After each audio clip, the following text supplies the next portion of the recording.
Important सूचना है सभी स्टूडेंट्स के लिए। स्टेट पीसीएस की अगर आपको सिर्फ सिलेक्शन की तैयारी करनी है तो सिर्फ और सिर्फ स्टडी फॉर सिविल सर्विसेज को स्ट्रिक्टली फॉलो करिए, ठीक है। चाहे आप हमारे फ्री इनिशिएटिव भी फॉलो कर सकते हैं, कंप्लीट पेड ग्रुप्स भी चलते हैं जिसमें वन स्टॉप डेस्टिनेशन के साथ पूरी तैयारी सब कुछ एक ही जगह करवाया जाता है। प्रैक्टिस भी करवाई जाती है, आंसर राइटिंग भी करवाई जाती है, सिलेक्शन मटेरियल भी दिया जाता है, रिकॉर्डेड वीडियोस भी दिए जाते हैं। सेल्फ स्टडी वाला जो है करना आपको है, सारा डाउट क्लियरेंस किया जाएगा, पूरा गाइडेंस सब कुछ एक ही जगह। कोई बुक अलग से नहीं लेनी है, कोई मैगजीन अलग से नहीं लेनी है, कोई टेस्ट सीरीज अलग से नहीं लेनी, कोई करंट अलग से नहीं पढ़ना है, सब कुछ एक ही जगह जो है आपको study for civil services provide करता है। कंप्लीटली फ्री में भी हमारे इनिशिएटिव चलते हैं, यूट्यूब में, टेलीग्राम में भी फ्री जो है डेली क्विज भी चल रही है, जीएस की भी, करंट की भी चल रही है। यूपी पीसीएस की कंप्लीट सिर्फ और सिर्फ सिलेक्शन की तैयारी करनी है, प्रीलिम्स की, मेंस की, इंटरव्यू की, तो स्टडी फॉर सिविल सर्विसेज को आप ज्वाइन करें।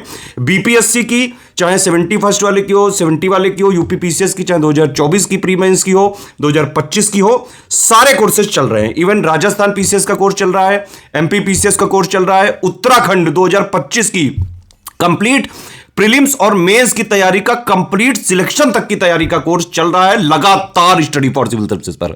हरियाणा पीसीएस की तैयारी का भी कोर्स चल रहा है, छत्तीसगढ़ पीसीएस का भी आने वाला है, जेपीएससी का भी आने वाला है। स्टडी फॉर सिविल सर्विसेज के ऐप को आप इंस्टॉल कर सकते हैं, वहां पे कोई पीडीएफ वगैरह चाहिए आपको तो आप पीडीएफ भी बाई कर सकते हैं, करंट अफेयर वगैरह की। कोई कोर्स चाहिए, UP special, MP special, Uttarakhand special, Rajasthan special, इस टाइप के कोर्सेज भी वहां पे अवेलेबल हैं।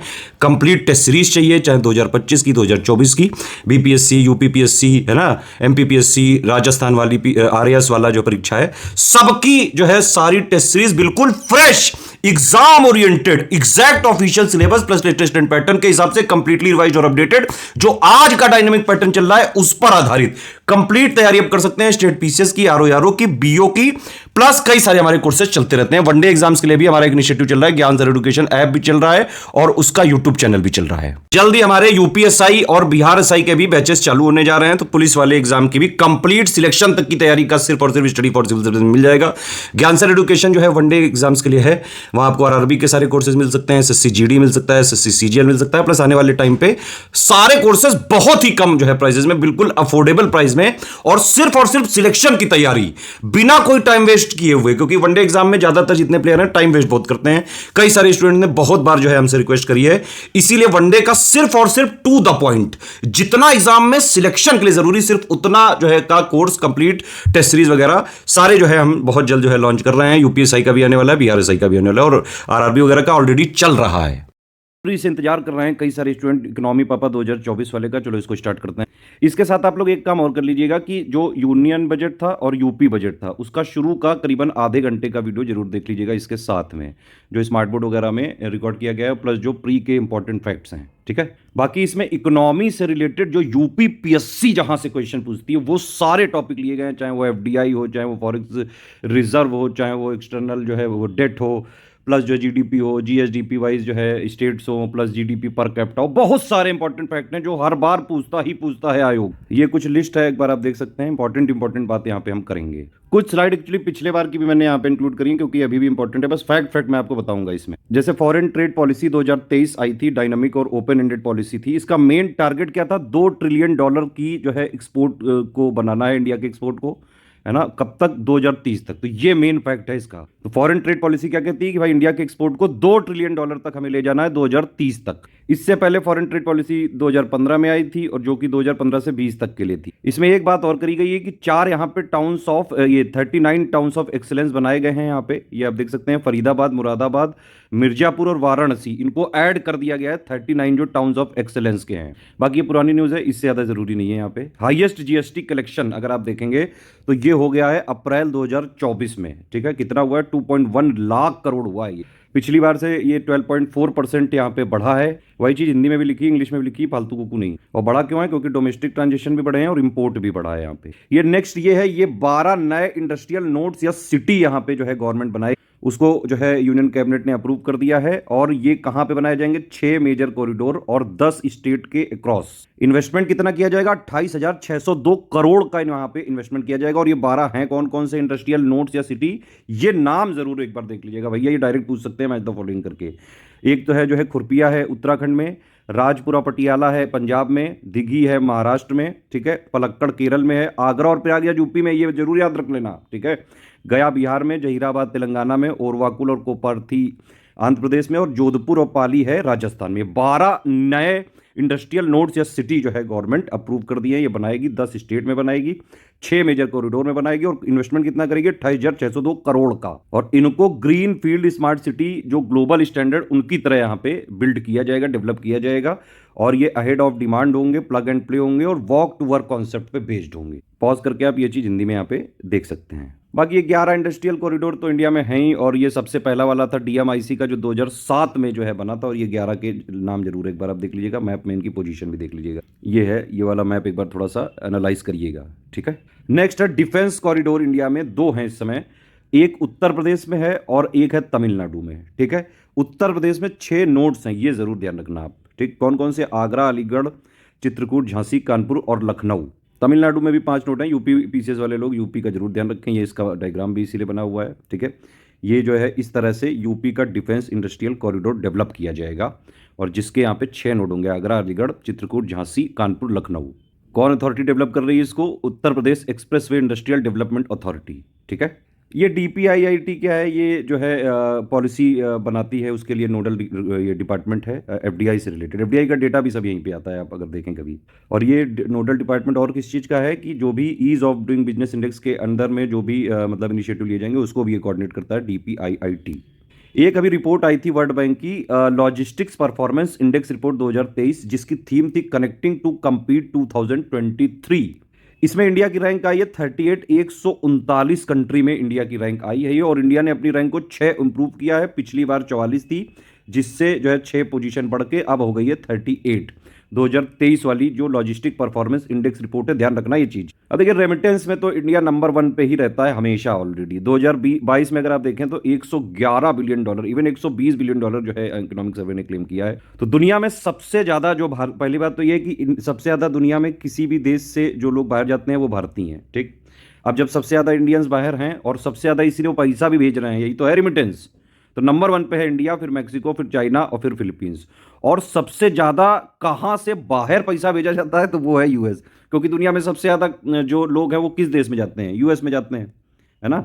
घूमने वगैरह के लिए फ्रांस में जाते हैं, लेकिन वैसे जो है यूएस में जाते हैं। जब सबसे ज्यादा लोग जा रहे हैं यहाँ नौकरी वगैरह करने, तो सबसे ज्यादा पैसा भी यहीं से लोग बाहर भेजते हैं, ठीक है। इंडिया के पैसा अंदर आता है रिमिटेंस, ठीक है, और यूएस से बाहर जाता है, ठीक। तो सबसे ज्यादा यूएस भेजता है बाहर, फिर सऊदी अरबिया, फिर स्विट्जरलैंड, फिर जर्मनी। ये आप देख सकते हैं इकोनॉमिक सर्वे ने बाकायदा ये पिक दिए। 120 बिलियन डॉलर के साथ इंडिया नंबर 1 की पोजीशन पे बना हुआ है, कई सालों से बना हुआ है। मैक्सिको, फिर चाइना, फिर फिलीपींस, फिर पाकिस्तान। ये भी एक डायग्राम है इंडिया का, फिर मैक्सिको, फिर चाइना, फिर फिलीपींस, फिर पाकिस्तान। अब ये थोड़ी इंडिया की रैंकिंग थोड़ी जरूरी है। पहली बात तो ये 2022 का डेटा अपने को याद रखना है, ठीक है। तो इंडिया का अगर शेयर पूछेंगे, वर्ल्ड मर्चेंडाइज एक्सपोर्ट में 1.8% है, कॉमर्शियल सर्विस एक्सपोर्ट में 4.4% है, और दोनों मिला के 2.4% है एक्सपोर्ट में। इंपोर्ट की बात करें तो मर्चेंडीज वाले में हमारा जो है 2.8% शेयर है पूरी दुनिया में, कॉमर्शियल सर्विस इंपोर्ट में 4.4% मतलब, दोनों मिला के हमारा इंपोर्ट है 3%। इंडिया की रैंक अगर आप देखें वर्ल्ड ट्रेड में, ठीक है, तो 2022 में हमारी मर्चेंडाइज एक्सपोर्ट में 18 थी, इंपोर्ट में 9 थी, और सर्विस एक्सपोर्ट में 7वीं थी, इंपोर्ट में सर्विस वाले में 8वीं रैंक थी। अब देखिए एफडीआई का डेटा, एफडीआई जरूर आता है हर बार, किसी ना किसी फॉर्म में पूछा ही जाता है। लेटेस्ट इकोनॉमिक सर्वे 2023-24 के हिसाब से जो नेट एफडीआई है, ठीक है, नेट एफडीआई जो इनफ्लो है इंडिया का, ये घटा है। 2023 फाइनेंशियल ईयर में 42 बिलियन डॉलर था, अब ये 2024 फाइनेंशियल ईयर में घट के हो गया है 26.5 बिलियन डॉलर। लेकिन वो गवर्नमेंट का है कि भाई कोई चीज़ अगर घट जाती है तो वो उसका जो है रेफरेंस पॉइंट बदल देते हैं, इसलिए कह रहे हैं ग्रॉस एफडीआई इनफ्लो जो है सिर्फ मॉडरेट हुआ है 0.6% से। और नेट एफडीआई क्या होता है? ग्रॉस माइनस रिपेट्रिएशन या फिर डिसइन्वेस्टमेंट। मोटा मोटा मेन फिगर यही है कि भाई नेट एफडीआई जो है वो 42 बिलियन डॉलर से घट के हो गया है 26.5 बिलियन डॉलर। फिर देखिए एक United nation conference on trade and development UNCTAD ने एक वर्ल्ड इन्वेस्टमेंट रिपोर्ट 2024 पब्लिश करी है, और जिसमें इंडिया की रैंक 2023 के लिए कितनी है? 15th रैंक है एफडीआई इनफ्लो में, ठीक है। टॉप 20 अगर होस्ट इकोनॉमी की बात करेंगे तो उसमें इंडिया 15 नंबर पे है 2023 के लिए। अब देखिए ये एफडीआई की रिपोर्ट तो जनरली हर क्वार्टर में आती है, मतलब हर 3-3 महीने पे आती है। डीपीआईआईटी की साइट पे आपको जो है आप देख सकते हैं बाकायदा। और ये वाला क्वेश्चन हमेशा आता है कि भाई इंडिया का लार्जेस्ट सोर्स क्या है एफडीआई का, कहां से आता है? 2023-24 में सिंगापुर से सबसे ज्यादा एफडीआई आया। कितना आया? लगभग 2023-24 में आया 11.77 बिलियन डॉलर, ठीक है। क्यूमुलेटिव अगर आप देखेंगे 2000 से लेके 2024 तक तो ये हो गया है 159.9 $4 बिलियन। देखिए इस बार ये काफ़ी क्रिएटिव पिक बनाई है आपके लिए, बहुत मेहनत करिए, बाकायदा सारे फॉर्मेट डेवलप किए मैंने। एफडीआई देखो 2023 से 24 तक का कंप्लीट ईयर का डेटा है ये, ठीक है, मोस्ट इंपॉर्टेंट यही वाला है। 3 क्वेश्चन पूछे जाते हैं एफडीआई से कि भाई सबसे ज़्यादा कहाँ से आया, तो वो ये कंट्री की लिस्ट है। सबसे ज़्यादा किस स्टेट में आया, तो वो ये लिस्ट है। और सबसे ज़्यादा किस कैटेगरी में आया, तो वो ये लिस्ट है।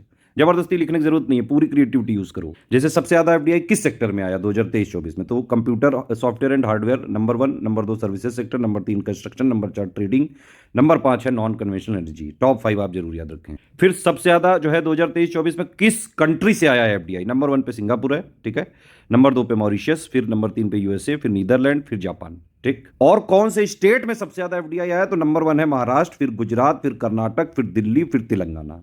वो तो हो गया पूरे 2023-24 मतलब पूरे फाइनेंशियल ईयर 2024 का, ठीक है। ये जो है अभी लेटेस्ट एक रिपोर्ट आई है, इसमें अप्रैल से सितंबर 2024 तक में सबसे ज़्यादा किस सेक्टर में आया है, सर्विस सेक्टर में, और नंबर 2 पे कंप्यूटर सॉफ्टवेयर एंड हार्डवेयर में।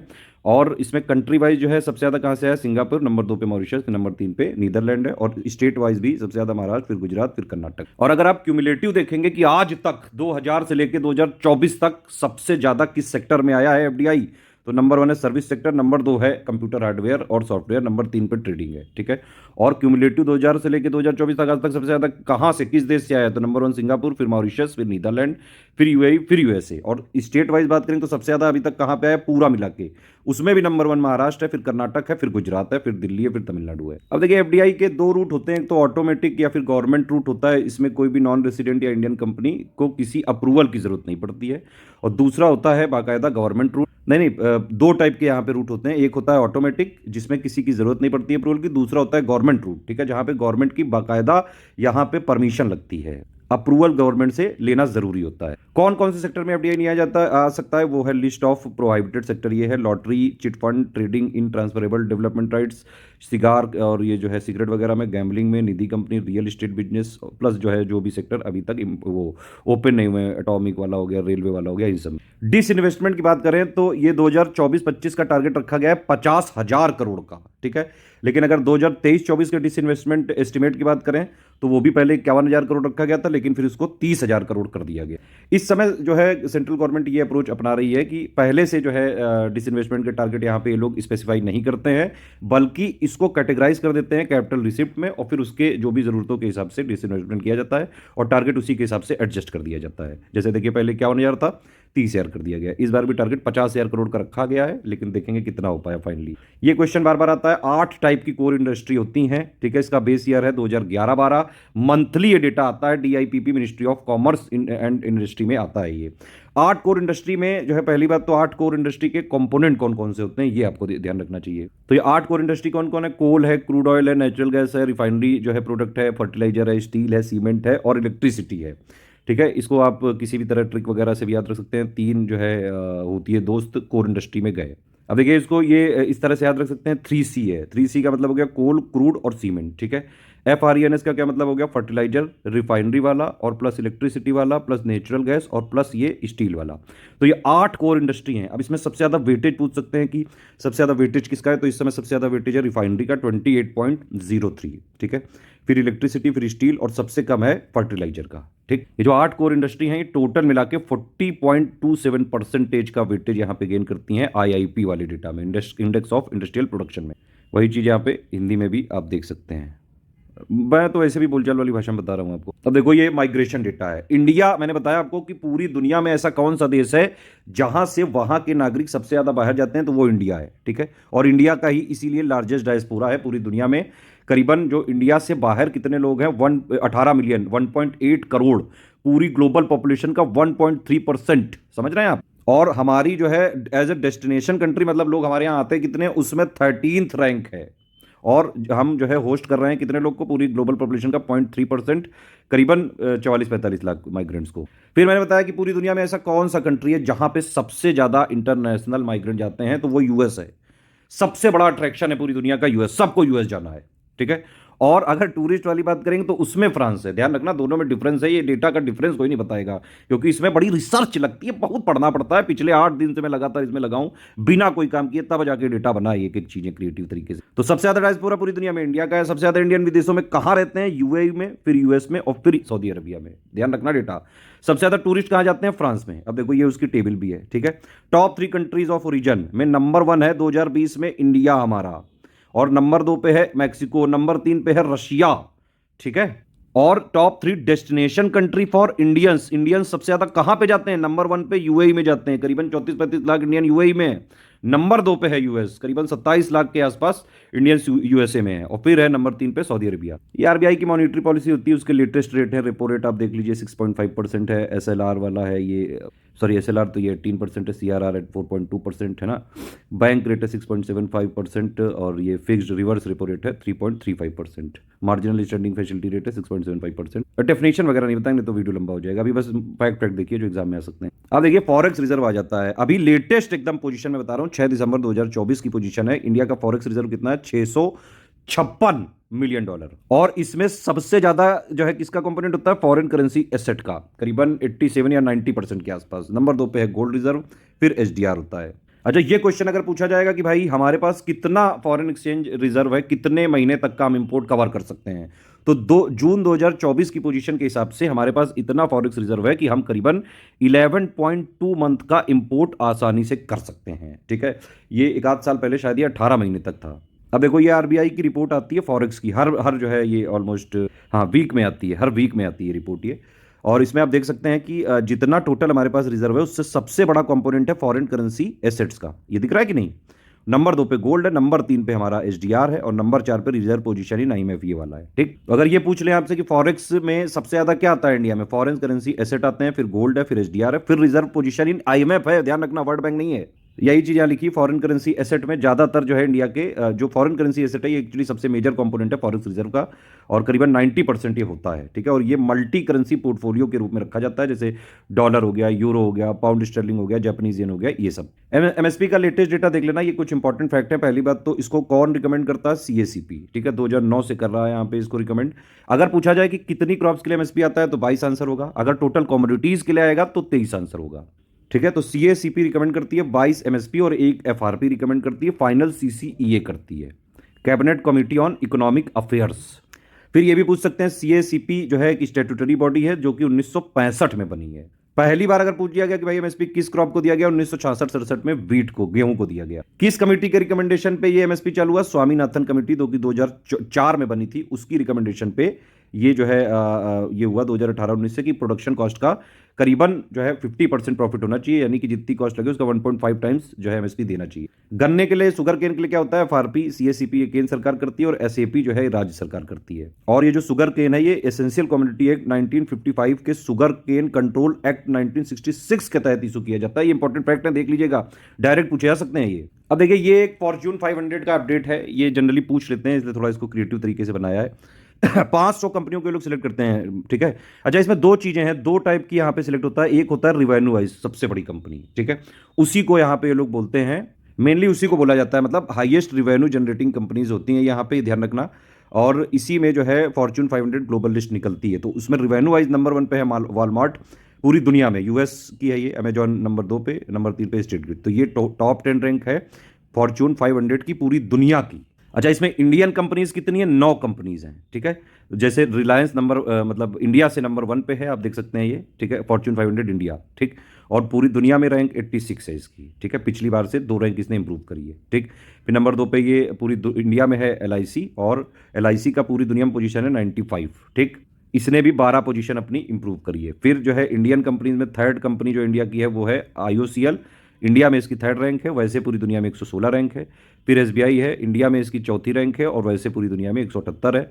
ओएनजीसी है, इसकी 180 रैंक है पूरी ग्लोबली, और इंडिया में 5वीं है। इसी तरह जो है बीपीसीएल है 258, फिर टाटा मोटर्स 271, एचडीएफसी बैंक 306, और राजेश एक्सपोर्ट 473। तो देखिए, ये तो हो गई रिवेन्यू वाइज लिस्ट, ठीक। इसी को बोलते हैं कि फॉर्च्यून 500 में सबसे बड़ी कंपनी कौन सी है। लेकिन एक और लिस्ट आती है, थोड़े दिन पहले आपने देखा होगा, एनवीडिया नाम की कंपनी एकदम से जो है वो नंबर 1 पे हो गई थी कि मोस्ट वैल्यूएबल कंपनी बन गई थी। अगर मोस्ट वैल्यूएबल कभी भी बोला गया है, उसका मतलब होता है मार्केट कैपिटल वाइज जो है वो कंपनी काउंट की जा रही है। ठीक है, अब आप बताइए मोस्ट वैल्यूएबल कंपनी इस समय वर्ल्ड की कौन है? वैसे यूएस में अगर आप देखें 3 कंपनियों में रेस लगी रहती है, एनवीडिया में, माइक्रोसॉफ्ट में और एप्पल में। इस समय आप बताइए जल्दी से कमेंट करके मोस्ट वैल्यूएबल कंपनी कौन सी है पूरी दुनिया में। इतने दिन से आप फॉर्च्यून 500 की लिस्ट देख रहे हैं कि आपको अभी तक पता था ये चीज कि भैया सबसे बड़ी वाली जो है रिवेन्यू बेसिस पे होती है और मोस्ट वैल्यूएबल वाली मार्केट कैपिटलाइजेशन के बेसिस पे होती है? जल्दी से कमेंट करके ईमानदारी से बताइए कितने लोग को एग्जैक्टली ये बात पता थी। बहुत लोग को पता ही नहीं होगी। ये हमारे जो फॉर्च्यून 500 इंडिया की टॉप 10 कंट्रीज हैं इनके ओनर्स की लिस्ट लिखी हुई है, आप चाहें तो देख सकते हैं। फिर ये एक हुरॉन लिस्ट आती है। ठीक है, अब देखिए इसके हिसाब से मुंबई बंबई बन गया है अब किसके लिए? 92 अरबपतियों के साथ मुंबई दुनिया में सबसे तेजी से बढ़ती अरबपतियों की राजधानी बन गई है, समझ रहे हो? तो मुंबई बन गया है फास्टेस्ट ग्रोइंग बिलियनियर कैपिटल जो है पूरी दुनिया का बन गया है। और इसमें मुंबई में 92 बिलियनियर रहते हैं जिसमें से 26 जो है पिछली साल ही जुड़े हैं। और पूरी दुनिया में अगर आप देखेंगे तो थर्ड हो गया है। इवन जो है एशिया में ये मुंबई नंबर 1 पे आ गया है और मुंबई को ही बोला जा रहा है अब एशियाज बिलियनियर कैपिटल। तो एशिया की अरबपतियों की राजधानी के मामले में मुंबई नंबर 1 पे है भैया। अब ध्यान रखना मुंबई बहुत अमीर है। तो ये तो केवल मुंबई में 26 बिलियनियर जुड़े। अगर पूरे इंडिया की बात करें तो 2023 में 94 नए बिलियनियर जुड़े। मतलब बिलियनियर का मतलब हो गया $1 बिलियन की जिसकी नेटवर्थ हो। $1 बिलियन मतलब 8,400-500 जो भी अभी रेट चल रहा हो। और पूरी दुनिया में 2023 में सबसे ज्यादा बिलियनियर कहां जुड़े? नंबर 1 पे है यूएस। 271 इंडिविजुअल की नेटवर्थ पिछले साल $1 बिलियन हुई और इंडिया में सिर्फ 94 लोग जुड़े। इसीलिए तो इनइक्वालिटी काफी बढ़ती जा रही है इंडिया में। अब देखिए ये टॉप 10 लिस्ट है ये। ठीक है, सबसे ज्यादा इस समय नेटवर्थ किसकी है? नंबर 1 पे इलॉन मस्क है, फिर जेफ बेजोस है। ये टॉप 3 लिस्ट देख लीजिए एक बार। अगर ये पूछा जाए कि भाई किस कंट्री में सबसे ज्यादा बिलियनियर है इस समय प्रेजेंट कंडीशन के हिसाब से, हुरॉन लिस्ट के हिसाब से, तो अब ये हो गया है चाइना। नंबर 1 पे चाइना है, नंबर 2 पे यूएस है, नंबर 3 पे हमारा भारत है। और हमारे यहां 271 बिलियनियर हैं। ठीक है, 94 तो 2023 में ही जुड़े हैं, ये जरूर ध्यान रखना। और बिलियनियर सबसे ज्यादा यानी कि अरबपति लोग सबसे ज्यादा कहां रहते हैं? नंबर 1 पे न्यूयॉर्क में, फिर लंदन में और फिर नंबर 3 पे मुंबई में। समझ रहे हो आपकी नहीं? 92 बिलियनियर हैं यहाँ पे, 26 तो पिछले साल ही ऐड हुए हैं। फिर बीजिंग में, फिर शंघाई में। और नंबर 9 पे है हमारा दिल्ली। 57 यहां बिलियनियर रहते हैं, 18 पिछली बार ऐड हुए हैं। फिर देखिए एक रिपोर्ट आई है वर्ल्ड इनइक्वालिटी लैब रिपोर्ट। ठीक है, इसके हिसाब से ये हिंदी में भी लिखा है। ठीक है, फालतू कुकू नहीं, शुद्ध हिंदी में लिखा है। वैसे तो मैं बोलचाल वाली भाषा में बोल रहा हूँ। एक इंपॉर्टेंट इन्फॉर्मेशन है, 70th बीपीएससी का मेंस का ग्रुप चालू होने जा रहा है 19 तारीख से। 71st बीपीएससी का पीटी प्लस मेंस का अलग अलग ग्रुप हम चालू करेंगे शुरुआत से सिलेक्शन तक की तैयारी का। 2025 का प्री प्लस मेंस का ग्रुप हमेशा जो है चलता रहता है। आरओ का भी चल रहा है लगातार, बीओ का भी चल रहा है, आरएस का भी, एमपीपीसीएस का भी, यूकेपीएससी का। चलो प्रमोशन हो गया, अब जल्दी से आगे बढ़ते हैं। तो वर्ल्ड इनइक्वालिटी लैब के हिसाब से पूरी दुनिया में जो, अगर आप देखें पूरी दुनिया में, भारत का है ये एक्चुअली, भारत में इनइक्वालिटी कैसे बढ़ती आ रही है, क्या क्या उसके पैरामीटर्स हैं, फैक्ट हैं, वो यहाँ पे बताए गए हैं। कि भाई अगर आप इंडिया में देखें तो इंडिया के जो टॉप 1% लोग हैं, इंडिया के जो टॉप 1% लोग हैं उनके पास 22.6% जो है उनकी इनकम है। पूरी इंडिया की जो इनकम का शेयर 22.6%, तो टॉप 1% ही कमा रहे हैं। आप समझ रहे हो कि नहीं? हैं ये सिर्फ 1% लेकिन कमा रहे हैं 22.6%। और इनके पास टोटल नेट वेल्थ भी जो है वो पूरे इंडिया की 40.1% है। 1% लोगों के पास 40% यहाँ पे पूरी है नेटवर्थ। ठीक है, और 1% लोग ही 22.5% कमा रहे हैं। यही चीज लिखी हुई भारत के शीर्ष 1% की आय और संपत्ति का हिस्सा क्रमशः 22.6% और 40.1% है। और ये जो है उच्चतम ऐतिहासिक स्तर पर है। ये 2022-23 में उच्चतम ऐतिहासिक स्तर पर है। ये एक्चुअली 4 लोगों ने, इकोनॉमिक रिसर्चर्स ने ये जो है इसका बाकायदा बनाई। ये नाम है, आप देख लीजिएगा एक बार। और इन्होंने इसको नाम दिया है बिलियनियर राज। जैसे एक ब्रिटिश राज होता था कि नहीं, वैसे ही एक बिलियनियर राज है। और ये कह रहे हैं कि जो इस समय बिलियनियर राज चल रहा है वो ब्रिटिश राज से भी कहीं गिरा हुआ है। गिरा हुआ मतलब कि ज्यादा अनइक्वलिटी यहां पे हो चुकी है। इनइक्वलिटी अब बढ़ चुकी है। ब्रिटिश के जमाने में जो है ये लोग कह रहे हैं कि सारी चीजें इक्वल थी, बहुत सारी चीजें इक्वल थी। इवन बिलियनियर राज से तो बेटर था ब्रिटिश राज। और ये कह रहे हैं सुपर टैक्स लगना चाहिए 2% का। जिन 167 जो वेल्दियस्ट फैमिली 2022-23 में रही हैं उन पे 2% का सुपर टैक्स लगना चाहिए, जिससे कि 0.5% जो है नेशनल इनकम में रेवेन्यू बढ़ेगा। क्या लगता है आपको ये वाली बात सुन के कि ये जो है सही बात, सुपर टैक्स लगना चाहिए? या फिर आपको ये लग रहा है कि जो है कुछ लोगों ने ये, क्योंकि बीबीसी वगैरह के ऊपर कई बार आरोप लगते हैं कि इंडिया को डिफेम करने के लिए कई सारे जो चीज़ें करते रहते हैं, वैसे यूके में ये भी कुछ इस तरह से किया गया है कि भाई इंडिया में जो है वेल्थ क्रिएटर्स हैं उनको एक तरह से डिफेम किया जा रहा है, टारगेट किया जा रहा है। इस तरह की थॉट प्रोसेस रखते हैं आप, क्या क्या आपको लगता है? आप प्लीज़ कमेंट करके जरूर बताइए। रियल जीडीपी और नॉमिनल जीडीपी, मेन डिफरेंस यही है भैया, रियल होता है असली वाला, इन्फ्लेशन एडजस्ट करके दिया जाता है, इसीलिए उसको रियल बोलते हैं। सरकार आजकल क्या कर रही है, जीडीपी वगैरह के डेटा में कई बार इकोनॉमिस्ट ने ये जो है क्रिटिसिज्म किया है कि जीडीपी आपकी बढ़ नहीं पाती है, पर कैपिटा बढ़ नहीं पाती, कई सारे इकोनॉमिक पैरामीटर बढ़ नहीं पाते हैं, तो आप जो है उस बेस को आगे खींच लेते हो। आप समझ रहे हो कि नहीं, कि मतलब एक जो है 1 किलोमीटर की रेस थी और श्यामू को फर्स्ट आना था, लेकिन उसको ने क्या किया कि भाई 1 किलोमीटर में से 100 मीटर सिर्फ दौड़ा हुआ, लास्ट में यहीं पे अपने आपको उठा के रख दिया। आप बताओ, ये वाली चीजें इकोनॉमिस्ट कई बार आरोप लगाते हैं। नॉमिनल वाली जो है वो करंट प्राइसेस पे होती है, ठीक है, और रियल वाली कांस्टेंट प्राइसेस पे, यानी कि इसको एडजस्ट किया जाता है इन्फ्लेशन से, इसीलिए हमेशा रियल वाली नॉमिनल से कम रहती है। अगर क्वेश्चन आएगा कि मोर मीनिंगफुल वे जो है कौन सा है, तो वो रियल जीडीपी ही है, उसी से एग्जैक्ट जो है थोड़ा सा अनुमान लगाया जा सकता है। गवर्नमेंट तो दोनों टाइप की यूज करती है। ये इकोनॉमिक सर्वे के फैक्ट हैं। इकोनॉमिक सर्वे 2023-24 के हिसाब से इंडिया के जीवीए में किसका कितना कंट्रीब्यूशन है, तो एग्रीकल्चर का इस समय है 17.7%, इंडस्ट्री का 27.6 और सर्विस सेक्टर का 54.7। अच्छा, ये अगर एग्रीकल्चर का ग्रोथ रेट पूछेंगे 2023-24 में, तो ये 1.4% है, ध्यान रखना, और ये पिछली बार से घटा है, पिछली बार 4.7% था एग्रीकल्चर सेक्टर का ग्रोथ रेट। इंडस्ट्री का ग्रोथ रेट पूछेंगे 2023-24 में तो 9.5% है, ठीक है। सर्विस सेक्टर का पूछेंगे तो ये 7.6% है, ठीक है। ग्रोथ रेट भी तीनों के बता दिए हैं। और अगर आपसे पूछेंगे कि भाई सर्विस सेक्टर जो एक्सपोर्ट होते हैं वो इंडिया का टोटल एक्सपोर्ट का कितना परसेंट है, तो 44% है ये। अब देखिए जीडीपी कंट्रीब्यूशन की बात अगर इंडिया में पूछा जाएगा तो आप बता ही लोगे यार, सबसे पहले टर्सरी है ये वाला, है ना, नंबर 2 पे है सेकेंडरी यानी कि इंडस्ट्री वाला, ये वाला सेकेंडरी वाला, और नंबर 3 पे एग्रीकल्चर यानी प्राइमरी वाला, है ना। तो जीडीपी कंट्रीब्यूशन वाइज ये लिस्ट हो गई क्या, टर्सरी, इंडस्ट्री और एग्रीकल्चर, ठीक है। टर्सरी सेकेंडरी लिख सकते हैं और प्राइमरी लिख सकते हैं, ठीक। एम्प्लॉयमेंट वाइज अगर आप देखेंगे तो नंबर 1 पे है प्राइमरी 42.8% का अभी भी कंट्रीब्यूशन एम्प्लॉयमेंट का ये एग्रीकल्चर ही देता है। नंबर 2 पे है टर्सरी 27% और नंबर 3 पे इंडस्ट्री 25%, ध्यान रखना जरूर। अब देखिए प्रोविजनल एस्टिमेट जो है ये डेटा 2023-24 के हिसाब से देखें तो रियल जीडीपी या फिर जीडीपी एट कांस्टेंट प्राइस जो है वो अभी कितनी है 2023-24 में, 173.82 लाख करोड़, और इसका जो ग्रोथ है रियल जीडीपी का वो है 8.2%, ठीक है। पिछली बार ये थी 7%, ये आप देख सकते हैं इसको ग्राफ में, 2022-23 का डेटा है 7% और ये है 2023-24 का 8.2%, ये रियल जीडीपी है। अब ये जो है रियल जीवीए वगैरह से जो है काउंट करने लगे हैं, उसके हिसाब से 2023-24 में 7.2% थी रियल जीवीए, पिछली बार थी 6.7%। अगर ये पूछ लें कि रियल जीवीए क्यों बढ़ी है, तो सिग्निफिकेंट ग्रोथ हुआ है मैन्युफैक्चरिंग सेक्टर में 9.9% का, और माइनिंग और क्वेरिंग सेक्टर में 7.1% का, ये पूछ सकते हैं डायरेक्टली। नॉमिनल जीडीपी या फिर जो जीडीपी एट करंट प्राइसेस की बात करेंगे तो वो है इस समय 295 लाख करोड़ 2023-24 में, और इसमें ग्रोथ रेट जो अचीव किया गया है 9.6% का। अगर पूछ लेंगे कि भाई रियल जीवीए में सिग्निफिकेंट ग्रोथ कहाँ कहाँ हुई, तो एक तो मैन्युफैक्चरिंग में और एक ये माइनिंग में, ठीक। अब देखिए जीडीपी पर कैपिटा इनकम अगर इंडिया के बेसिस पे बात करें तो ये इस समय इंडिया की कितनी बता रही है सरकार, 2.12 लाख, ठीक है, हर इंडियन की है 2023-24 में। डॉलर के टर्म्स में करीबन $2,500 है। ये जो डेटा देता है ये प्रोविजनल एस्टिमेट है एक्चुअली, इसमें आप देख सकते हैं ये पर कैपिटा इनकम, देखो ये है जो है ये कांस्टेंट प्राइस पे और ये है करंट प्राइस पे, ठीक है। कांस्टेंट प्राइस पे देखेंगे तो पर कैपिटा इनकम है 1.24 लाख, ये है 1,24,600, और अगर आप इसको करंट प्राइस पे देखेंगे तब ये हुई 2.1 जो है 11 लाख या फिर 2.12 लाख, ठीक है।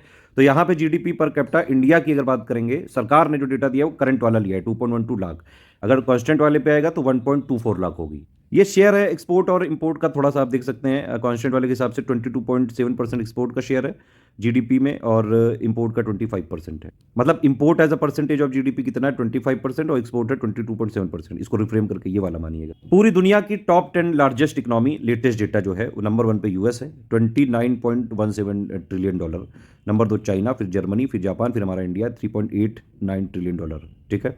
फिर यूके, फिर फ्रांस, इटली, कनाडा, ब्राजील। ये एकदम प्रेजेंट डेटा है। इंडिया की जीडीपी इस समय 3.7 जो है ट्रिलियन डॉलर के आसपास है, 7-8 लगभग है वही, और इसकी जो जीडीपी ग्रोथ हुई 2023-24 में 8.2% से हुई है। ये भी हमने देखा है, ये रियल जीडीपी का जो ग्रोथ है, यही एक डायग्राम दूसरे फॉर्म में लिखा हुआ है। इस बार सारे डेटा को मैंने टेबुलर फॉर्म में कर दिया है ताकि आप लोग को समझने में आसानी रहे और ज़्यादा वर्ड्स ना लिखे हों। जैसे एक्सटर्नल डेट की अगर आप बात करें 2024 का लेटेस्ट डेटा, एक डेटा आया मार्च 2024 में, आरबीआई हर बार ये करता है, फिर आया जून 2024 में, जून 2024 वाला लेटेस्ट है, इसी को आप माने। पूछ क्या क्या सकता है भाई, एक्सटर्नल डेट पूछेगा तो जून 2024 के हिसाब से कितना है, $682 बिलियन के आसपास है। और ये मार्च वाले डेटा से $13.3 बिलियन जो है बढ़ गया। एक तो वैल्यूएशन भी बढ़ी है ना डॉलर की, उसका भी एक रीजन है। फिर आपसे पूछेंगे external debt to GDP ratio, ठीक है। तो ये मार्च 2023 में 19% था, जून 2024 में ये 18.8% हो गया, और मार्च 2024 में था 18.9%। ये वाला याद रखना है। इस समय external debt to GDP ratio है 18.8%। लॉन्ग टर्म डेट यानी कि एक साल की जो मेच्योरिटी से ज्यादा होता है वो कितना है, 549.6 billion dollar. Share of short term यानी कि एक साल से कम का जो मेच्योरिटी वाले होते हैं उनका कितना टोटल एक्सटर्नल डेट में शेयर है, 19.4%। अब अगर ये पूछ लेंगे लार्जेस्ट कंपोनेंट इंडिया के एक्सटर्नल डेट का क्या है, अगर देखेंगे तो इसमें जो है अगर ये करेंसी के टर्म्स में देखेंगे तो सबसे ज़्यादा जो है डेट हमारा है ये डॉलर के रूप में, फिर है रुपी, फिर येन है, फिर एचडीआर है, फिर यूरो है। और अगर वैसे बात करेंगे कैटेगरी वाइज तो सबसे ज़्यादा हमने लोन लिए हैं 33%, करेंसी डिपॉजिट है, फिर और फिर ट्रेड क्रेडिट और एडवांसेज है, फिर डेट सिक्योरिटी। एक और फॉर्म में बात करेंगे तो आउटस्टैंडिंग जो डेट है नॉन फाइनेंशियल कॉर्पोरेशन का वो है, फिर डिपॉजिट टेकिंग कॉर्पोरेशन का। इस तरह से है ये बैलेंस एक्सटर्नल डेट, मतलब ये मेन डाटा है ये। उत्तर प्रदेश के इकोनॉमी के कुछ फैक्ट देख लेते हैं। 2022-23 में जो यूपी की जीएसडीपी है कांस्टेंट प्राइस पे एक्चुअली वाली, वो कितना बढ़ी, 8.3%, ठीक है। एक्चुअली यूपी का 2022-23 का ही इकोनॉमिक सर्वे आया है, उसके बाद आया ही नहीं है अभी तक कोई। फिर अगर ये पूछ लिया जाए कि भाई उत्तर प्रदेश में एग्रीकल्चर और मैन्युफैक्चरिंग और सर्विसेज सेक्टर का क्या कंट्रीब्यूशन है, तो एग्रीकल्चर यानी कृषि का कितना जो है लगभग 24%, और मैन्युफैक्चरिंग का लगभग 30%, और सर्विसेज का लगभग 46%। पर कैपिटा जो है इनकम कितनी है उत्तर प्रदेश वालों की, per capita GSDP of UP कितनी है ये 96,000 करंट के हिसाब से है, और इसका ग्रोथ 8% हुआ है 2017-18 से। ये एक इंपॉर्टेंट फैक्ट है। उत्तर प्रदेश में पूरे इंडिया की 17% पॉपुलेशन रहती है, 11% जो है जो कंट्री का कल्टीवेबल लैंड है, और ये 20% कंट्रीब्यूट करता है टोटल इंडिया के एग्रीकल्चर आउटपुट को यूपी, ध्यान रखना ये चीज। अब देखिए ये कुछ डायग्राम है, आप देख सकते हैं यूपी में ये प्राथमिक यानी कि primary sector, secondary sector, tertiary sector. तो इसमें जो योगदान है 47.92%, लगभग 48% है ना। सेकेंडरी वाले का लगभग 27% है, और प्राइमरी वाले का लगभग 25% है। तो अगर सबसे पहले टर्सरी, फिर सेकेंडरी और फिर प्राइमरी यूपी की जीएसडीपी में ग्रोथ रेट 2021-22 का ही है हमारे पास। तो एग्रीकल्चर वाला 14.59, और द्वितीय यानी सेकेंडरी वाला 10.32, और टर्सरी वाले में 6.53% ग्रोथ हुई। ये पर कैपिटा इनकम है यूपी की, आप देख सकते हैं 2021-22 में ये जो है लगभग स्थायी भाव जो होता है ना, यही है कांस्टेंट वाला, प्रचलित यानी करंट वाला है। तो ये वाली है 42,000 2021-22 में थी, अभी थोड़ी और बढ़ गई होगी। सबसे ज्यादा जो उत्तर प्रदेश का ऋण है वो कहां से लिया गया है, बाजार ऋण। ये कुछ इंडियन इकोनॉमी के फैक्ट हैं। ओवरऑल ट्रेड डेफिसिट जो है ये हमारा 2023 फाइनेंशियल ईयर में $121 बिलियन था, अभी घट के हो गया है $78.1 बिलियन फाइनेंशियल ईयर 2024 में, ठीक है। ट्रेड डेफिसिट घट गया है। इंडिया जो है 7th largest service export country बन गया है पूरी दुनिया में। इंडिया की सेकंड रैंक हो चुकी है टेलीकम्युनिकेशन में, कंप्यूटर में और इंफॉर्मेशन सर्विस एक्सपोर्ट में। और ये वाला जो एक और स्टेटमेंट है, रुपी जो है ये लीस्ट वोलेटाइल करेंसी है जो इमर्जिंग मार्केट के जो जितने भी देश हैं उनमें से इंडिया की रुपी लीस्ट वॉलेटाइल है। क्या आप इस स्टेटमेंट से एग्री करते हैं? इतना तो डॉलर जो है बढ़ा जा रहा है, कभी रुपया घट जाता है, कभी वो वॉलेटिलिटी तो बहुत ज़्यादा है। करंट अकाउंट डेफिसिट देख लेते हैं। इंडिया का करंट अकाउंट डेफिसिट जो है ये अच्छा खासा इंप्रूव हुआ है, और ये हो गया है 0.7% ऑफ जीडीपी, और ये $23.2 बिलियन रहा फाइनेंशियल ईयर 2024 में। पिछली बार ये था 2% ऑफ जीडीपी और $67 बिलियन था, उससे कम होके $23.2 बिलियन हो गया।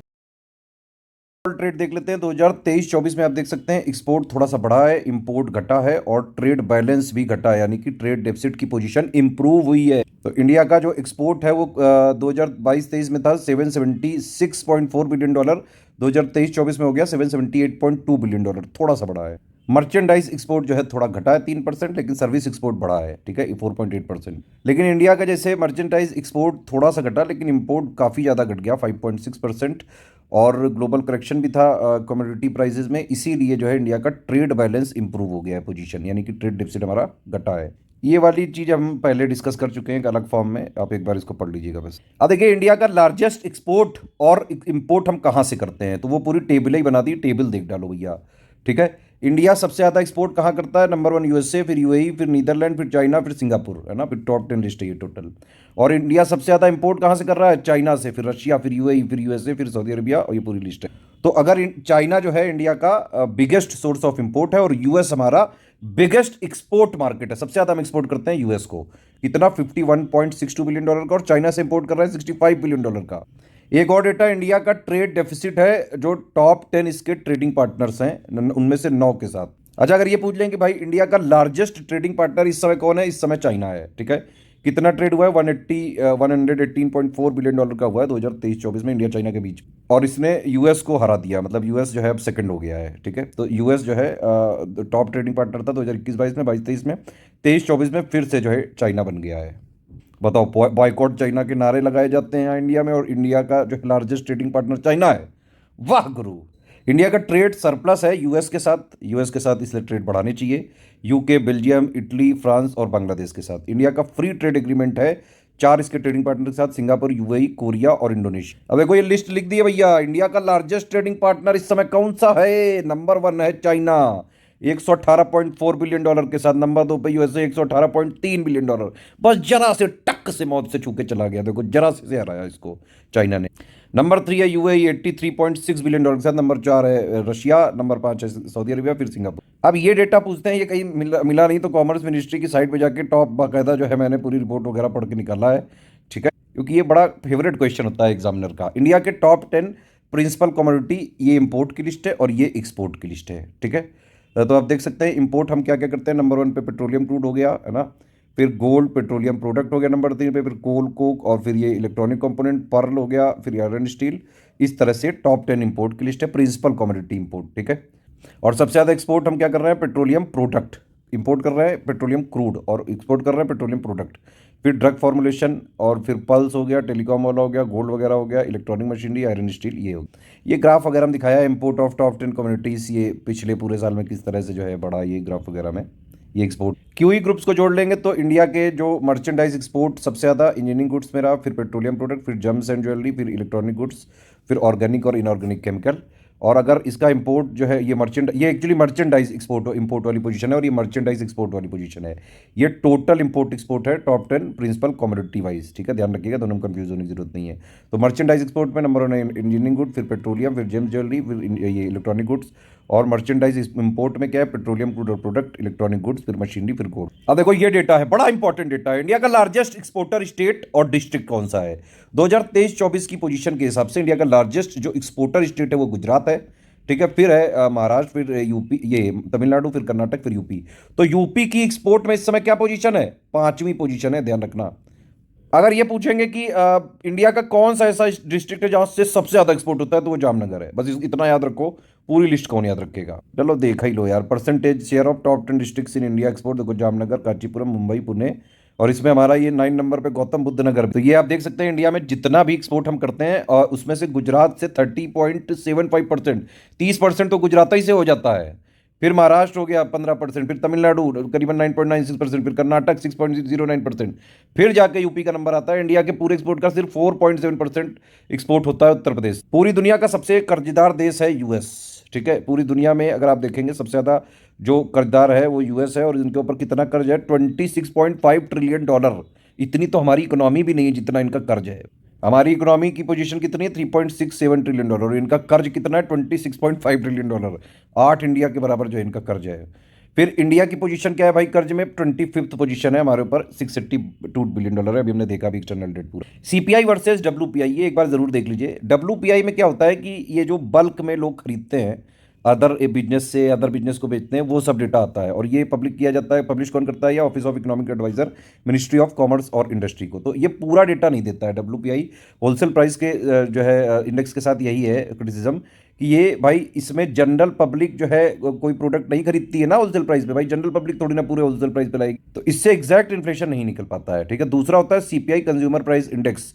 ये प्राइस चेंजेस को मेजर करता है from the perspective of retail buyer, जो एक्चुअली पब्लिक खरीद रही है, समझ रहे हो कि नहीं।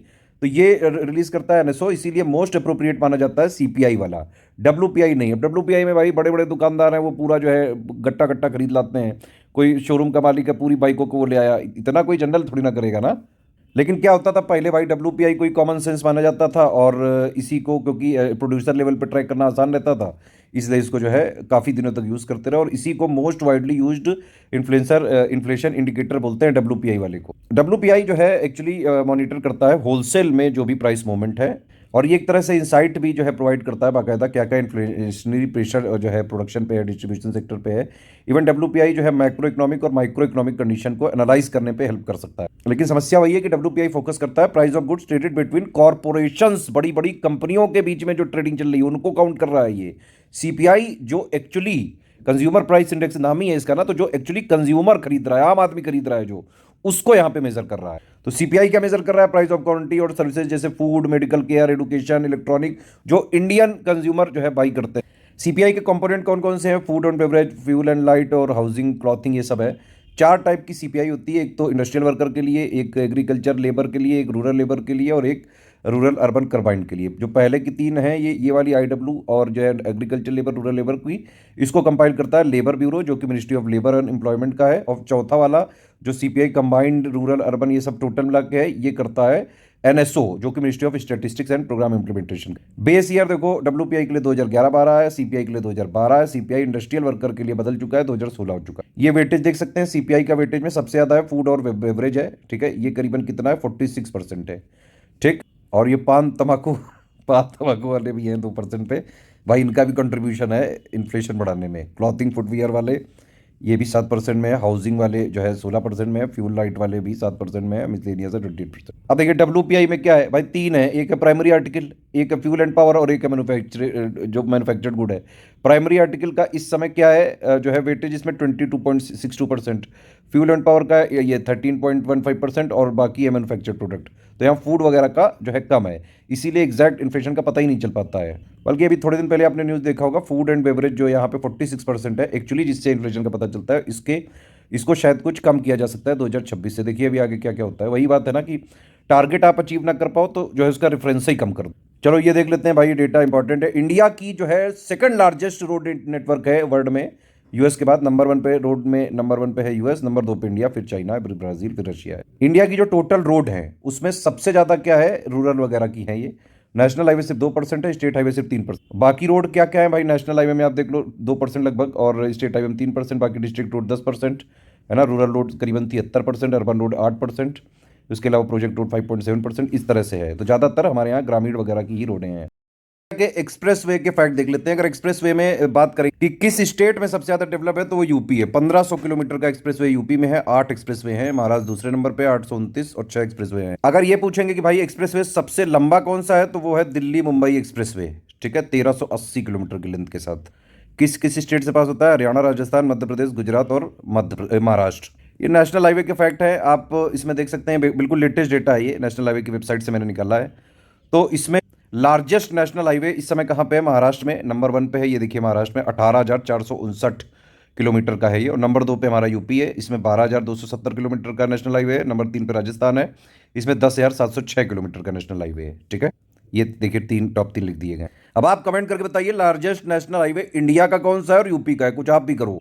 नहीं आएगा तो बता दिया जाएगा पिन कमेंट। फिर से मैं बता दूं, यूपी बजट और यूनियन बजट का स्टार्टिंग के एटलीस्ट 20-20, 25-25 मिनट आप जरूर देख लेना, बहुत सारे क्वेश्चन वहां से आ सकते हैं। अब रोड वाइज तो इंडिया नंबर 2 पे है, लेकिन रेलवे वाइज इंडिया की जो पोजीशन है वो नंबर 4 पे है। तो इंडिया का जो रेलवे नेटवर्क है 4th लार्जेस्ट नेटवर्क है पूरी दुनिया में अंडर सिंगल मैनेजमेंट। इंडिया की रेलवे की रूट कितनी है? 68,584 किलोमीटर है। मार्च 2024 तक का ये डेटा है, और 12.5 लाख एम्प्लॉय हैं रेलवे में। पूरी दुनिया में लार्जेस्ट रेलवे नेटवर्क किसका है तो वो नंबर 1 पे है यूएसए का, नंबर 2 पे चाइना है, नंबर 3 पे रशिया है, नंबर 4 पे हमारा इंडिया है।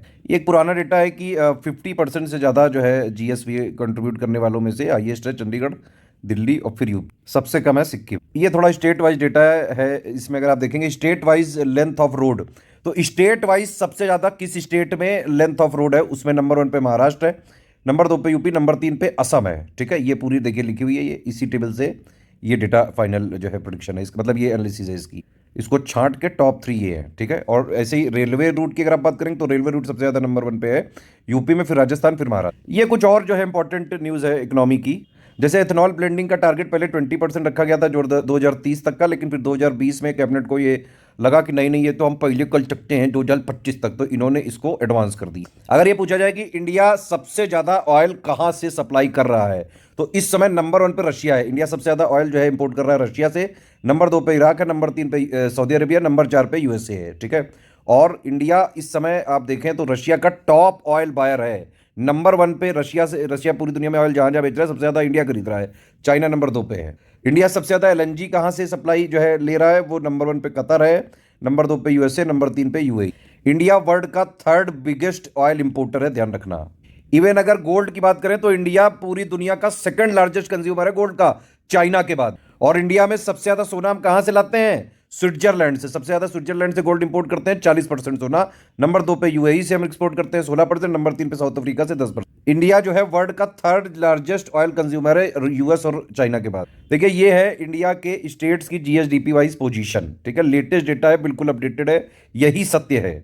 यूपी गवर्नमेंट में डिफरेंट साइट में लिखा हुआ है, कई जगह 3rd भी लिखा हुआ है, तो यही हम मानेंगे क्योंकि ऑफिशियल डेटा है बाकायदा। अगर ये पूछा जाएगा कि भाई सबसे ज्यादा इंडिया का कौन सा स्टेट इंडिया की जीडीपी में कंट्रीब्यूट करता है, तो नंबर 1 है महाराष्ट्र 13.3%, नंबर 2 पे है तमिलनाडु, फिर है यूपी 8.4% कंट्रीब्यूशन है इंडिया की जीडीपी में, नंबर 4 पे कर्नाटक, फिर है गुजरात। जीएसडीपी वाइज भी यही पोजीशन, नंबर 1 पे महाराष्ट्र, फिर तमिलनाडु, फिर है यूपी। यूपी सेकंड पे नहीं है, बीच बीच में कई जगह आया था, शायद वो मार्केटिंग वगैरह के इनिशिएटिव के लिए होगा, प्रचार प्रसार के लिए। अदरवाइज ओरिजिनल फैक्ट है ये, यूपी 3rd लार्जेस्ट इकोनॉमी है 2023-24 के हिसाब से। आप ये टेबल भी देख सकते हैं, इसमें देखिए यूपी का ये 9.5 लिखा हुआ है, लेकिन ये यूपी का एग्जैक्टली 8.4 है, और इसमें उत्तराखंड का भी 1.1 जोड़ा हुआ है, इसलिए ये लग रहा है, ठीक है। तो ये कई लोगों को कंफ्यूजन हुआ था, इसलिए तो यूपी 3rd लार्जेस्ट इकोनॉमी है इंडिया की। अब अगर पूछ लिया जाए कि भाई पर कैपिटा इनकम के हिसाब से इंडिया में सबसे ज़्यादा किस स्टेट की है, तो करंट प्राइस के हिसाब से सिक्किम है, फिर गोवा है, दिल्ली है, चंडीगढ़ है।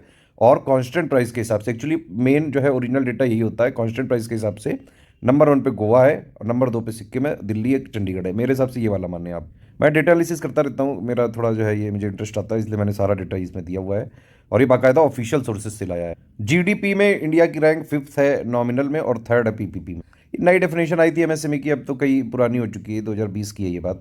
माइक्रो यानी कि सूक्ष्म अब किसको कहते हैं, जिसका इन्वेस्टमेंट जो है 1 करोड़ से ज़्यादा ना हो और एनुअल टर्नओवर 5 करोड़ से ज़्यादा ना हो। स्मॉल यानी कि लघु उद्यम किसको कहेंगे, जिसका इन्वेस्टमेंट 10 करोड़ से ज़्यादा ना हो और एनुअल टर्नओवर 50 करोड़ से ज़्यादा ना हो। और मीडियम यानी कि मध्यम किसको कहेंगे, जिसका इन्वेस्टमेंट 50 करोड़ से ज़्यादा ना हो और टर्नओवर 250 करोड़ से ज़्यादा ना हो। प्रदेश की इंडिया के एक्सपोर्ट में क्या पोजीशन है, अभी हमने देखी थी। उत्तर प्रदेश की पोजीशन है 5th, देखिए ये बाकायदा बना हुआ है। नंबर 1 पे गुजरात है, फिर महाराष्ट्र है, फिर तमिलनाडु है, फिर कर्नाटक है, फिर नंबर 5 पे उत्तर प्रदेश है एक्सपोर्ट में। अच्छा, लेटेस्ट में नीति आयोग ने एक 3rd एडिशन जारी किया है, एक्सपोर्ट प्रिपेयर्डनेस इंडेक्स 2022 ईपीआई वाला। उसमें यूपी की पोजीशन जो है 7th है, और यूपी का स्कोर कितना है 61.2, और इसमें नंबर 1 पे है तमिलनाडु जो कि कोस्टल स्टेट है 80.9 स्कोर के साथ, फिर महाराष्ट्र, फिर कर्नाटक, फिर गुजरात, फिर हरियाणा, फिर तेलंगाना। मान लो आपसे ये पूछ ले कि भाई उत्तर प्रदेश में हम किस डिस्ट्रिक्ट से सबसे ज्यादा एक्सपोर्ट करते हैं, तो उसमें नंबर 1 है गौतम बुद्ध नगर। इतना अंदर तक जो है आपको पता होना चाहिए। गाजियाबाद, फिर मुरादाबाद, फिर कानपुर नगर, फिर अलीगढ़। यूपीपीएससी जो है कई सारे तरीके के ट्रायल करता है, ये वाले क्वेश्चन भी पूछे जा सकते हैं। State wise ease of doing business index में यूपी नंबर 2 पे है, आंध्र प्रदेश नंबर 1 पे, फिर तेलंगाना है 3rd पे, फिर एमपी 4 पे, झारखंड 5 पे। अर्बन लोकल बॉडीज के मामले में अगर आप देखेंगे तो उसमें ईज ऑफ डूइंग बिजनेस में नंबर 1 पे छत्तीसगढ़, फिर महाराष्ट्र, फिर मध्य प्रदेश, फिर गुजरात, और उसमें यूपी 7वें नंबर पे था। एक अभी लेटेस्ट में ये न्यूज़ आई है, इसमें कॉमर्स और इंडस्ट्री मिनिस्ट्री की बाकायदा सेंटर की जो बिजनेस रिफॉर्म एक्शन प्लान है उसमें रैंकिंग जो है जारी हुई, लेकिन उसमें ईज ऑफ डूइंग बिजनेस से ज़्यादा है कि एफर्ट्स जिसने ज़्यादा लगाया ईज ऑफ डूइंग बिजनेस में अपनी पोजीशन को मेंटेन करने के लिए, वो रिकॉग्नाइज किया गया है। तो उसमें जो है केरला की 28 पोजीशन से 15वीं हो गई लास्ट फाइनेंशियल ईयर में, इसलिए उसके हिसाब से अचीवर नंबर के हिसाब से केरला टॉप परफॉर्मर था। नंबर 2 पे आंध्र प्रदेश, फिर गुजरात, फिर राजस्थान, और फिर त्रिपुरा, और फिर यूपी। तो मतलब सबसे बढ़िया जो है किसने एफर्ट लगाए, उसमें अगर रैंकिंग पूछेगा तो नंबर 1 पे केरल है, फिर आंध्र प्रदेश, और फिर गुजरात है। अभी ये कुछ आप डेटा बताएं, काफी सारा मैंने बता दिया। अनएम्प्लॉयमेंट रेट इंडिया और यूपी में जरूर बताएं, बजट में मैंने बाकायदा बताया हुआ है। एक्सपोर्ट रैंक यूपी की बताएं, जीएसडीपी वाइज यूपी की रैंक बताएं, यूपी की ease of doing business index में रैंक बताएं, रेल रूट में बताएं, रोड रूट में बताएं, नेशनल हाईवे में बताएं, एक्सप्रेस वे में बताएं, और installed capacity wise energy data चाहिए कि नहीं चाहिए। ये कुछ पुरानी पिक्स है, मैंने इसमें रखी हुई है। Electronic manufacturing zones of UP पूछेंगे तो नोएडा, ग्रेटर नोएडा, और यमुना एक्सप्रेसवे। सारदा जो प्रोग्राम था वो आइडेंटिफाई क्या करता था, बच्चों के चिन्हीकरण, पंजीकरण और नामांकन। इलेक्ट्रॉनिक सिटी कहाँ बनाई जा रही है, जेवर एयरपोर्ट के आसपास। ये एक इंपॉर्टेंट है कि इलेक्ट्रॉनिक मैन्युफैक्चरिंग पॉलिसी 2020 से 25 तक जो थी, उसमें अगले 5 साल में 4 लाख व्यक्तियों के लिए रोजगार सृजन का लक्ष्य था। स्ट्रेटेजिक सेक्टर में कौन कौन आता है, एक बार लिस्ट देख लीजिए। एटॉमिक एनर्जी, स्पेस हो गया, डिफेंस हो गया है ना, परमाणु रक्षा, अंतरिक्ष और जो है रक्षा, परिवहन, दूरसंचार, विद्युत, पेट्रोलियम, बैंकिंग नहीं चाहिए, जरूरत पड़ जाए। महाराष्ट्र अंडर परफॉर्मर था कोविड हैंडलिंग के टर्म्स में, और UP Gujarat Bihar good performer.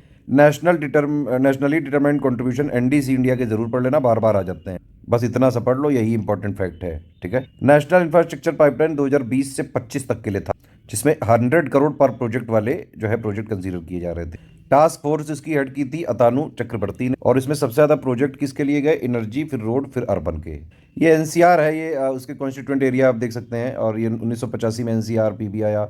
Latest district Shamli जो है ऐड हुआ 2017 में। इस समय 3 स्टेट में, एक यूटी भी, एक 3 स्टेट एक यूटी, यानी दिल्ली में 23 डिस्ट्रिक्ट है दिल्ली के अलावा। एनसीआर में सबसे ज़्यादा एरिया कहाँ पे है? हरियाणा में है, फिर उत्तर प्रदेश में, फिर राजस्थान में, और फिर Delhi. Agri infrastructure fund 1 lakh crore का था, थोड़ा ध्यान रखना इसको, और ये जो ऑपरेशनल है 2020-21 से लेकर 29-30 तक। और जितने भी लोन्स यहाँ पे लिए जाएंगे उनको इंटरेस्ट सब्वेंशन 3% पर एनम का मिलेगा। लिमिट जो है 2 करोड़ की रहे। एसेंशियल कमोडिटी में जो है इनके तहत, मतलब एसेंशियल कमोडिटी कौन कौन सी हैं वो एक बार देख सकते हैं। ड्रग, फर्टिलाइजर हो गया है ना, फूड स्टफ हो गया, ये एक बार देख लीजिए। ठीक। M1 M2 M3 में लिक्विडिटी वाइज सबसे ज़्यादा लिक्विडिटी M1 की, फिर M2, फिर M3, फिर M। नैरो मनी M1 को बोलते हैं, और M2 को, ब्रॉड मनी M3 को, और M4 को। GVA क्या होता है? GDP plus subsidy minus taxes. चलिए इसी के साथ ये वीडियो खत्म करते हैं। बाकी कई सारी पिक्स मैं यहाँ पे देने वाला हूँ भी, तो यहाँ इस वाले टेलीग्राम चैनल को ज्वाइन करके रखें। कई सारे पिक्स इकोनॉमी से रिलेटेड, जीएस से रिलेटेड, जो मोस्ट इंपॉर्टेंट यूपीपीएससी के फेवरेट टॉपिक हैं, बार बार सवाल पूछता है, वो मैं यहाँ पे लास्ट में दूंगा। ठीक है। 21 तारीख तक यहाँ पे पिक्स का रिवीजन चलेगा। अब इकोनॉमी पापा में मैं लगा हुआ था, इसलिए थोड़ा बिजी था, इसलिए नहीं कर पाया। अभी मैं खुद इसमें इन्वॉल्व हो रहा हूँ। इस टेलीग्राम को ज्वाइन करके रखें प्लीज। बाकी ये हमारे ग्रुप चल रहे हैं, आप इसमें एडमिशन ले सकते हैं। प्रीलिम्स प्लस मेंस का, यूपीपीसीएस का भी है, बीपीएससी का भी है, उत्तराखंड का भी है, आरओ बीओ का, यूपी ट्रिपल एससी के सारे एग्जाम्स के। HCS का भी ग्रुप चल रहा है हमारा, RAS का भी चल रहा है, CGPSC का भी चल रहा है। इन नंबर पे कॉल या व्हाट्सएप करके आप जानकारी ले सकते हैं। ये हमारा SCS डेली क्विज है, इसमें 6 साल से फ्री GS के क्वेश्चन की प्रैक्टिस करा रहे हैं, इसको आप जरूर ज्वाइन करके रखें। ये हमारा करंट अफेयर का फ्री चैनल है, डेली इसमें करंट अफेयर की फ्री प्रैक्टिस कराते हैं, प्लस क्वेश्चंस भी करवाते हैं इसमें। बाकी 70th बीपीएससी मेंस का भी ग्रुप चालू हो चुका है, 71st का प्री प्लस मेंस का भी चालू हो चुका है, यूपीपीसीएस 2025 का भी प्री प्लस मेंस का, और 2024 का भी प्री के बाद चालू करेंगे। आरओ बीओ सबके चल रहे हैं। लास्ट में मैं बताऊं कि यूपीपीसीएस एग्जाम जाने से पहले आप मिसलेनियस पापा वीडियो जरूर देख लीजिएगा, उससे करीबन आ सकते हैं 20-22 क्वेश्चन के आसपास। इकोनॉमी पापा वाले से 7-8 क्वेश्चन के आसपास आ सकते हैं। बजट पापा जो है यूपी वाला और प्लस यूनियन वाला, एटलीस्ट शुरू के आधा घंटा जरूर देख के जाओ। और करंट अफेयर पापा, वो तो बहुत ही जरूरी है, करीबन 28 से 30 क्वेश्चन उससे आ सकते हैं। ये जो 4-5 वीडियो बताएं, बस इसी से करीबन 70-75 क्वेश्चन आ सकते हैं, ध्यान रखना। SCS की पेड क्विज और SCS की टेस्ट सीरीज आप जरूर से जरूर लगा के जाएं। हर बार जितने भी क्वेश्चन आते हैं, करीबन 40 से 50% क्वेश्चन डायरेक्ट हमारे पेड क्विज और टेस्ट सीरीज से आ जाते हैं। चलो इकोनॉमी पापा वीडियो देख लिया, अब जाइए